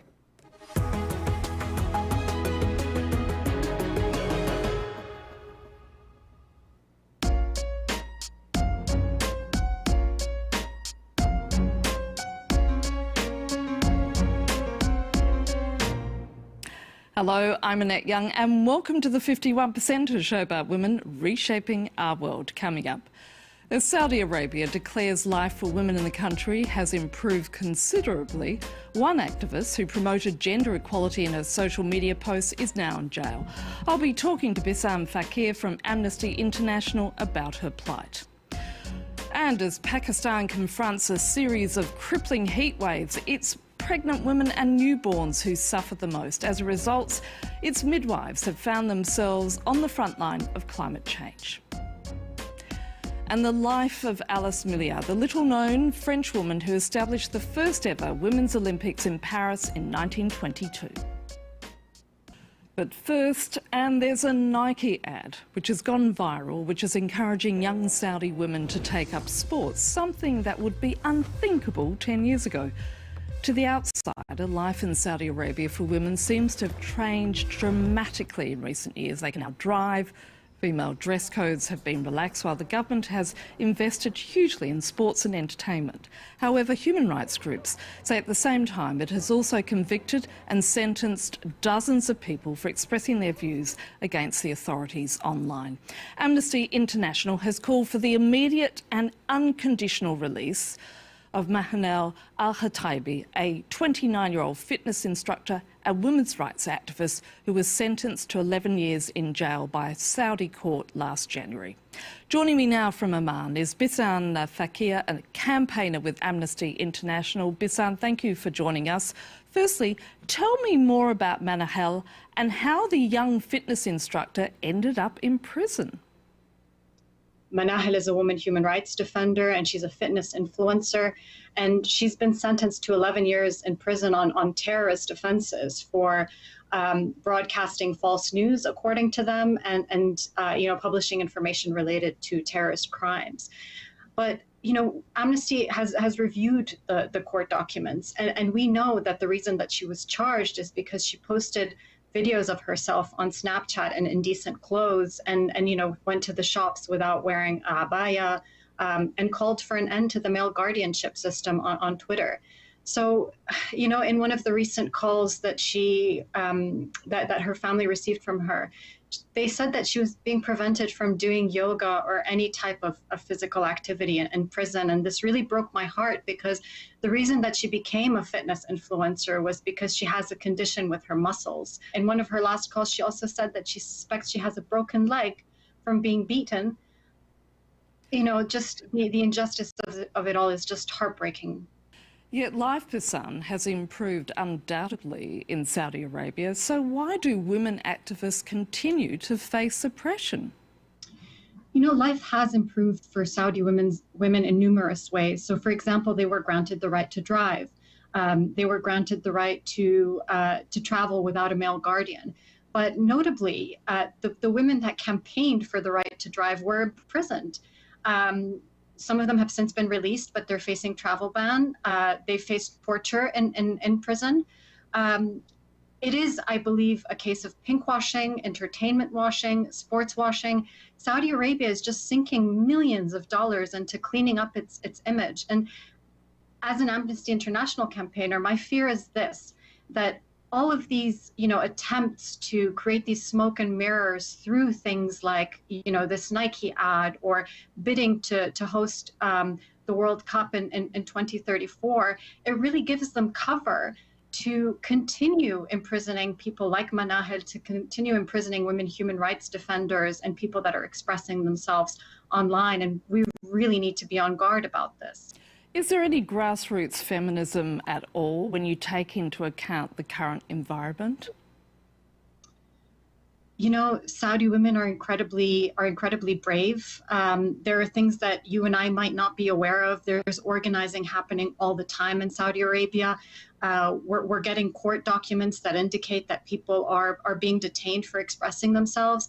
Saudis have shown incredible bravery, but the reality is that the Saudi Arabian government has not allowed for any civil society organizations to operate at present. And there's just such a high price to pay for activism. And that's precisely why our voices abroad are just so important right now, so that we can call for freedom for these individuals that have that have been detained and say what the people inside Saudi Arabia aren't able to say for fear of being imprisoned or even sentenced to death for expressing themselves. There was much anger back in March when Saudi Arabia was appointed to the chair of the UN Commission on the Status of Women, especially given its poor human rights record. Does the international community, as a result, hold any sway? You know, the international community does hold sway over Saudi Arabia, but sadly, we're not seeing states use that sway to the best of their abilities. So when Saudi Arabia was appointed chair to the Commission on the Status of Women, where, you know, the job of this commission is to empower women and to promote gender equality, we didn't see a single state in the room raise objections. This is absolutely outrageous. Why are they not using their influence to free people that are being held in prison that, you know, have no one to advocate for them inside the country? The Saudi Arabia recently went through something called the Universal Periodic Review in the Human Rights Council, where its human rights record is reviewed by other states. I also watched the hearing where the Universal Periodic Review was adopted. I didn't see any states raise objections, even though Saudi Arabia rejected some really important recommendations, one of which was to refrain from reprisals against human rights defenders. And the second one was to release all demonstrators and journalists and human rights defenders that are held solely for exercising their freedom of expression. We can and should expect better from the international community, which does hold sway over Saudi on its human rights record. I'm afraid we're going to have to leave it there. Thank you so much. Thank you so much. To Pakistan now, where heat waves are becoming hotter and more frequent due to extreme weather conditions resulting from climate change. Pregnant women and newborns are among those to be most impacted by the rising heat, and in a nation already facing a shortage of midwives, as this report explains. Fainting, dehydration, nausea, all dangers faced by pregnant women in Pakistan's extreme heat. On Baba Island, off the coast from Karachi, there is just one midwife who arrives by boat. During punishing heat waves, Neha Mankani sees the impact on mothers and babies. We see a real increase in low birth weight babies. We see preterm birth. We definitely see an increase in pregnancy losses.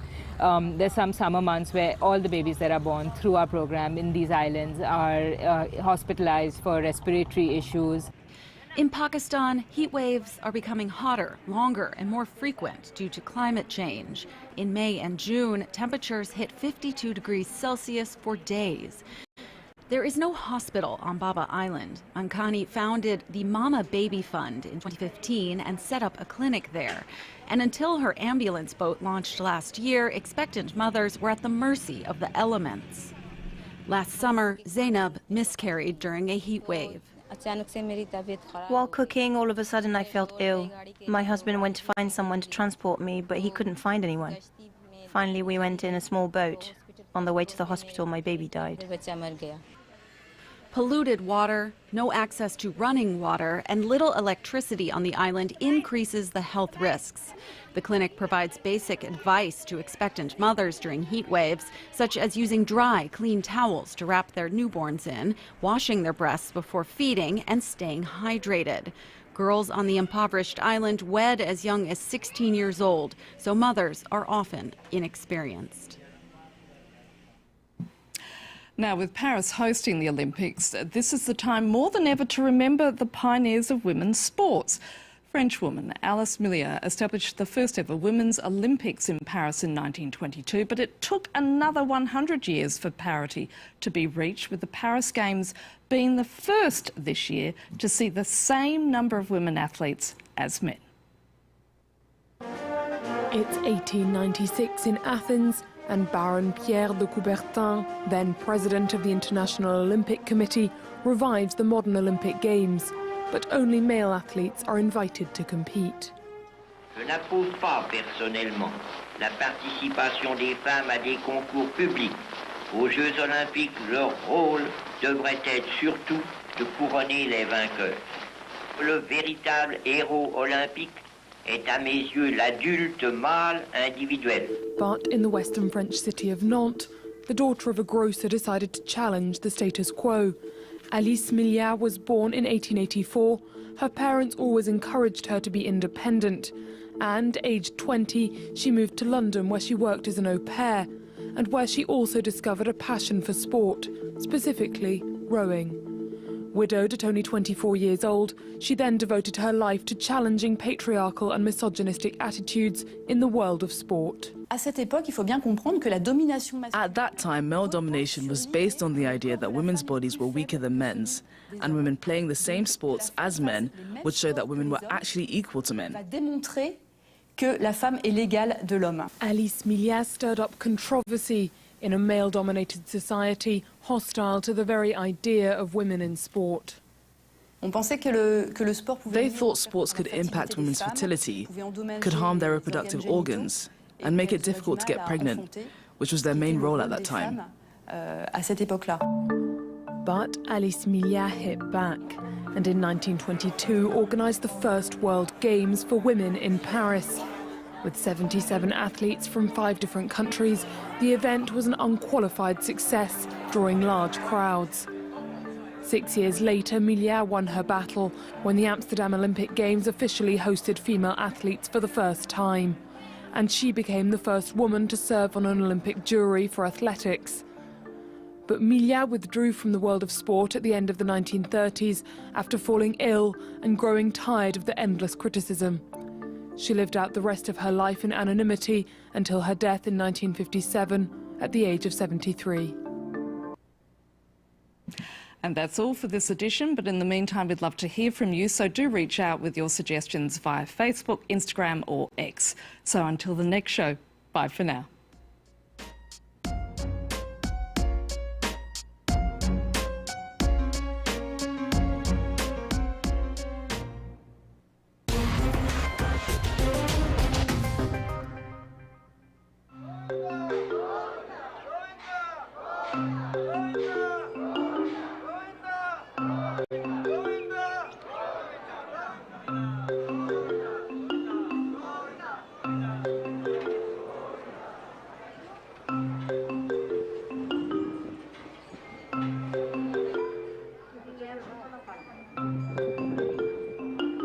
After coming here, like I prayed my wish, and my wish came true, and right now I'm flying tomorrow for my journey, and I strongly believe after coming here, my wish was fulfilled by the God, Govinda.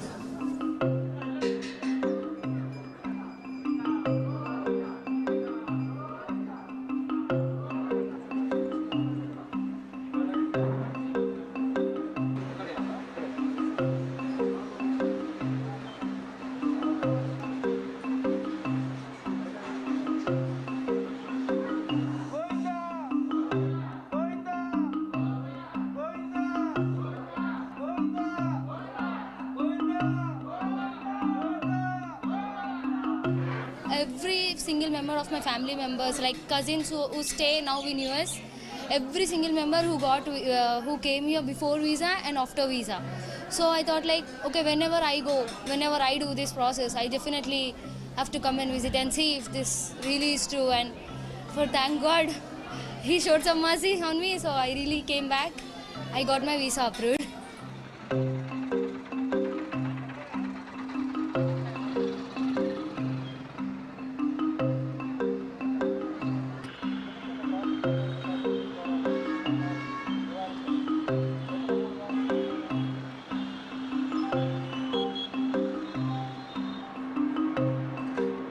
It is still there. I mean, even in the future, you see, come what may, any country coming up or down, US is going to be the top most searched country for Indian students.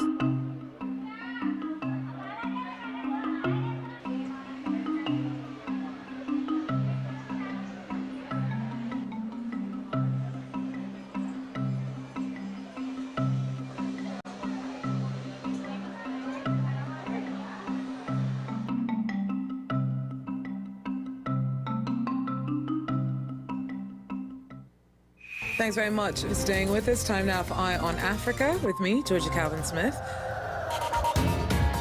All the latest in politics, economics and the arts in Africa on France 24. Our journalists are in every region, every country, to report on the emergence of a continent of unparalleled riches, bringing you Africa's stories on France 24. Thanks for joining us. Peace again. Take care. Liberté, égalité, actualité.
I'm Yenali, France 24's correspondent in Beijing, covering Greater China and the Koreas.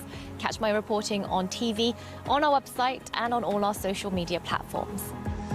Yana Lee, one of the 200 France 24 correspondents around the world.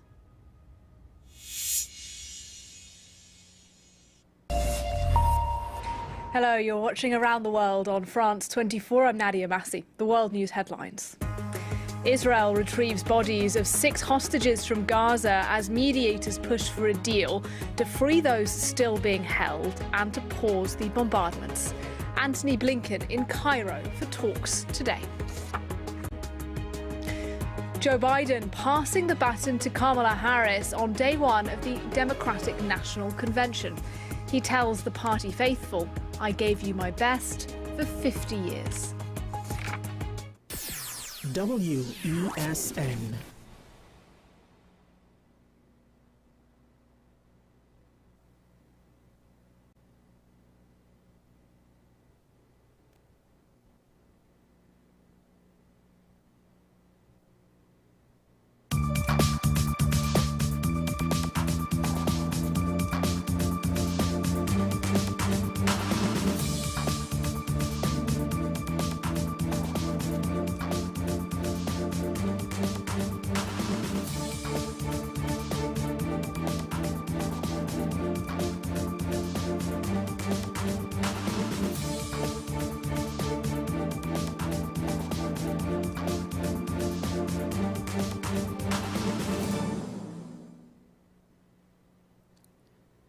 Good day and welcome to this week's episode of Strictly Legal on WESN Content Capital. I am your host, Rondell Donowa, attorney at law. Once again, I'm happy to be here. I'm happy to bring the law and you. Of course, you can stream us on wesncc.com as well as our traditional media and our podcast on all major podcast platforms, Strictly Legal with RondellDonowa.com. This is an exciting episode. Of course, sometimes I bring non-lawyers on the set. Experts, and this week we are going to discuss a very interesting topic, a topic that's outside the box. Of course, not many of you may know, but there are forensic accountants in Trinidad and Tobago and the world, right? What do they do? Then my guest here will let you know. Now, the topic today, the role of forensic accountants in criminal and civil investigations. And I have none other than Mr. Stefan Gray, who is a certified fraud examiner with over 20 years experience. He's a certified internal control auditor and a forensic certified public accountant, and he's an educator. He is the executive head of the Caribbean Institute of Forensic Accounting and lead expert and international liaison of its subsidiary CIFA Consulting International. Additionally, he is the head of forensics and investigatory services at Baker and Partners UK and is a specialist panelist at Streamhouse, Switzerland. And of course, he has worked in a range of areas. He currently sits on the steering committee as an expert facilitator at, and I told him that I will not say the Dutch name, but it is GmbH on behalf of the German Federal Ministry of Economic Cooperation and Development in the provision of following the money to combat illicit financial flows, training to 12 countries. And those countries stem from Africa to Asia. And it's extensive. So I will stop here and I will welcome on set Mr. Stefan Gray. How are you, sir? Thank you, thank you. Good morning. Good morning. Yes, and thanks.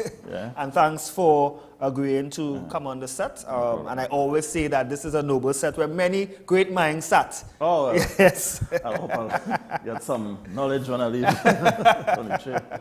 Of course. Now, we are dealing with the discussion of forensic accountants. Yes. And basically, I mean, I know I said a little bit about you, but may I ask you to introduce yourself and who is Stefan Gray? Well, yeah, that's just a good job. I don't think that's needed, but I've been in the field of forensic accounting and auditing for the last 22 years. We have worked throughout the Caribbean, even internationally as well, and Africa. So, yeah.